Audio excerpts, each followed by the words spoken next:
ঢেকে রাখা কি ফরজ? তা কেউ যদি এই জায়গাটা আগলা করে মাথায় পাগড়ি পরে বসে থাকে, ব্যাপারটা কেমন হবে? পাছা টাচা সবকিছু আগলা, মাথায় টুপি পরে বসে আছে, ব্যাপারটা কেমন? ভালো না খারাপ? খারাপ।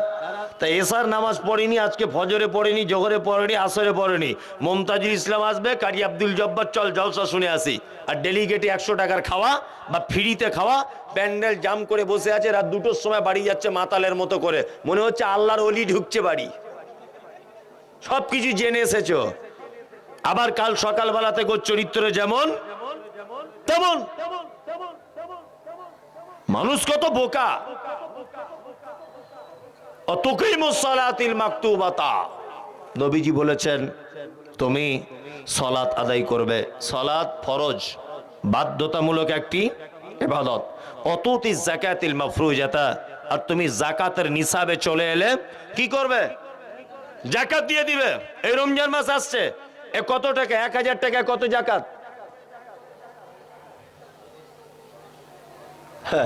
তাহলে এরা যদি এই হিসাবটাই না জানে তো যাকাত দেয় কি করে? আশ্চর্য ব্যাপার। মানে কিছু কিছু ঘটনা ঘটে, তো এগুলো মনে হলে বলতে হয়। এ যদি যাকাতের হিসাব জানে না, দিবে কি করে? এই রমজান মাস আসছে, মাথায় রাখবেন 1 লাখ টাকা সব খরচা বাদ দিয়ে ব্যাংকে জমা আছে। কত? 1 লাখ। 2,500 টাকা যাকাত বার করে দিতে হবে। যদি বলছেন মৌলী সাহেব 1 লাখ টাকার কম আছে, 52.5 ভরি চাঁদি, এই পরিমাণ টাকা যদি আপনার জমে যায়, আপনার যাকাত শুরু হয়ে যাচ্ছে। কি বললাম বুঝলেন? অধিক যত হবে তত। চাঁদি 52.5 ভরি, আর সোনা যদি হয় 7.5 ভরি। তখনকার দিনে হয়তো এই রকম ছিল, চাঁদি আর সোনার দাম এতটা ডিফারেন্স হয়তো ছিল না। তার মানে তখন এইটা হয়তো বোঝানো হয়েছিল 7.5 ভরি সোনার যা দাম, 52.5 ভরি চাঁদির তাই দাম, এটা তখন ছিল। যাই হোক, এখন যদি আপনার বাড়িতে 52.5 ভরি চাঁদির টাকা যদি থেকে যায়, তাহলে আপনাকে যাকাত দেওয়া শুরু করতে হবে। যদি মালের যাকাত না দেন, তাহলে আপনার রোজা, আপনার নামাজ, আপনার যাকাত, আপনার আল্লাহর ইবাদত আল্লাহর দরবারে গ্রহণ হবে না। কারণ আল্লাহর দরবারে ইবাদত কবুল করতে গেলে মূল শর্ত হচ্ছে হালাল খাদ্য খেতে হবে। বর্তমান বাজারে আমাদের নিজস্ব যা সমীক্ষা, কারণ এই সমীক্ষাটা আমি ভালো করতে পারি, আমি মাদ্রাসার সঙ্গে যুক্ত। এই রমজান মাসে যাই মাদ্রাসার আদায় টাদায় করতে, তাতে করে দেখতে পাওয়া যায় বিশাল কলকাতায় 5 তলা বিল্ডিং এর মালিক, বিশাল ধনী লোক, 15টা রমজানে গিয়ে বলছি মাদ্রাসার জন্য কিছু যাকাত দেন, বলছে দিয়ে সব শেষ হয়ে গেছে, আপনি 500 টাকা লিখুন।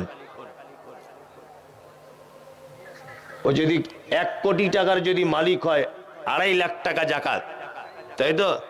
তো ওর কাছে কলকাতায় কত লোক গেছে ওর কাছে, আর ও কত দানির বেটা যে 2.5 লাখ টাকা 10 দিনে শেষ করে দিয়েছে। তার মানে আমার মতো কথা সবাইকে বলেছ, সবাইকে আমার মতো, যে দিয়ে সব শেষ হয়ে গেছে।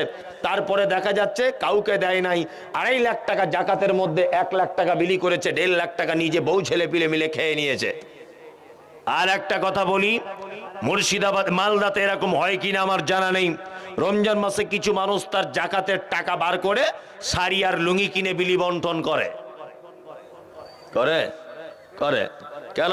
শাড়ি আর যাকাত দিলে, শাড়ি যদি কিনে দেন, লুঙ্গি যদি কিনে দেন, যাকাত হবে না।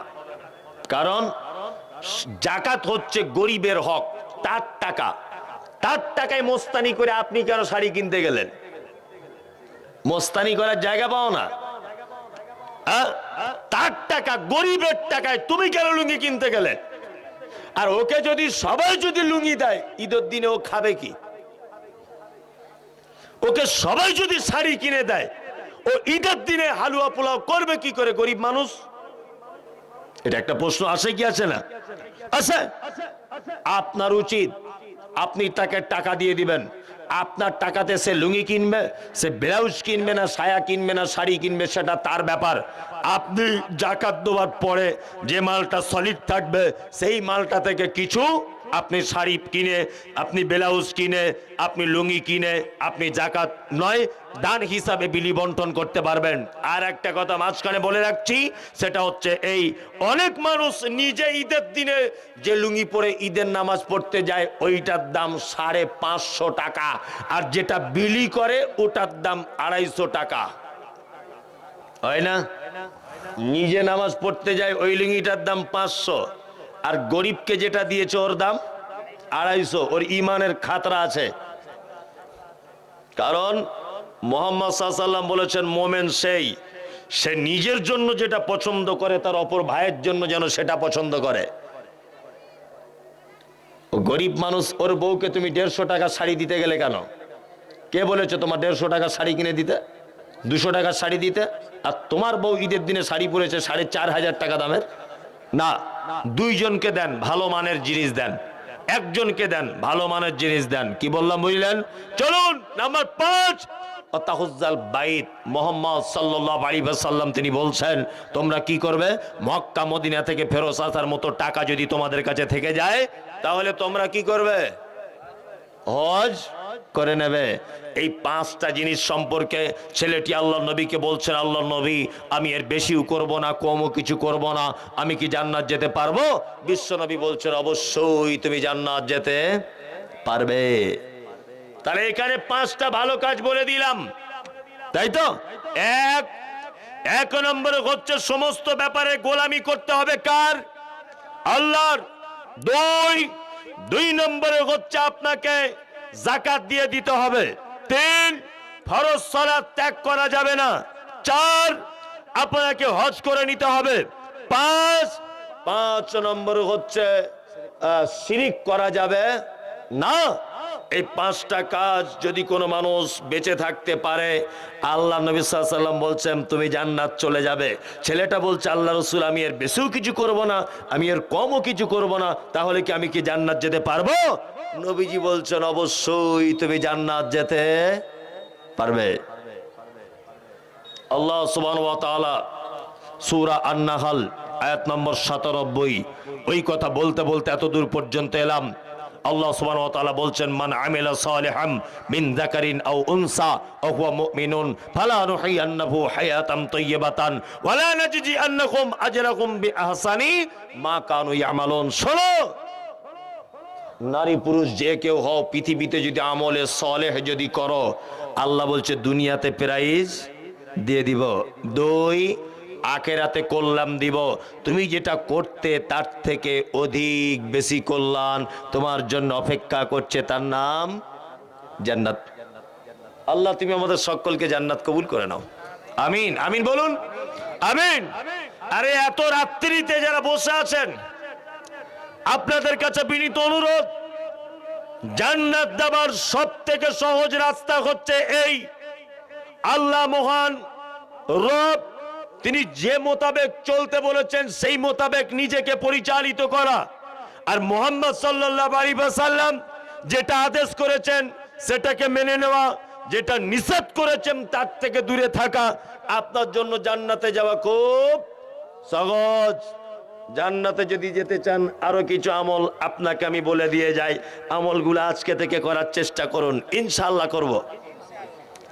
1, আল্লাহ নবী সাল্লাল্লাহু আলাইহি ওয়াসাল্লাম বলেছেন আলহামদুলিল্লাহ তামলা আল মিজান, কিয়ামতের দিনে মিজানের পাল্লায় নেকি ওজন করা হবে।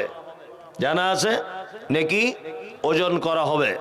নেকি কিন্তু কাউন্টিং করা হবে না, অর্থাৎ গোনা হবে না। কি করা হবে? ওজন করা হবে। আল্লাহ নবী সাল্লাল্লাহু আলাইহি ওয়াসাল্লাম বলেছেন আলহামদুলিল্লাহ তামলা আল মিজান, কেউ যদি দিনে রাতের কিছু অংশে যদি বলে আলহামদুলিল্লাহ তাহলে মিজানের পাল্লার নেকির দিকটা অর্ধেক ভারী করে দেওয়া হবে। আল্লাহু আকবার, আল্লাহু আকবার। এই আলহামদুলিল্লাহ বলার সময় হয়, কেউ জিজ্ঞাসা করছে ভাই কেমন আছেন, তা তখন সেই লোকটা বলছে আপনার দুয়াতে আল্লাহর রহমতে ভালো আছি। বুঝে না? আমি আজকেই ওখানে একজন আমাকে যেতে যেতে জিজ্ঞাসা করছে, আমি বলছি সালাম করেছে ভালো আছেন ভাই, তা বলছে হুজুর আপনার দুয়াতে আল্লাহর রহমতে ভালো আছি। তো ওকে আমি চিনি? জীবনে ওর জন্য দোয়া করতে গেছি? সত্যিই তো ওকে আমি চিনি না। তার মানে এই কথাটা বলা ঠিক নয়। কেউ জিজ্ঞাসা করছে ভাই কেমন আছেন, ডাইরেক্ট বলুন আলহামদুলিল্লাহ।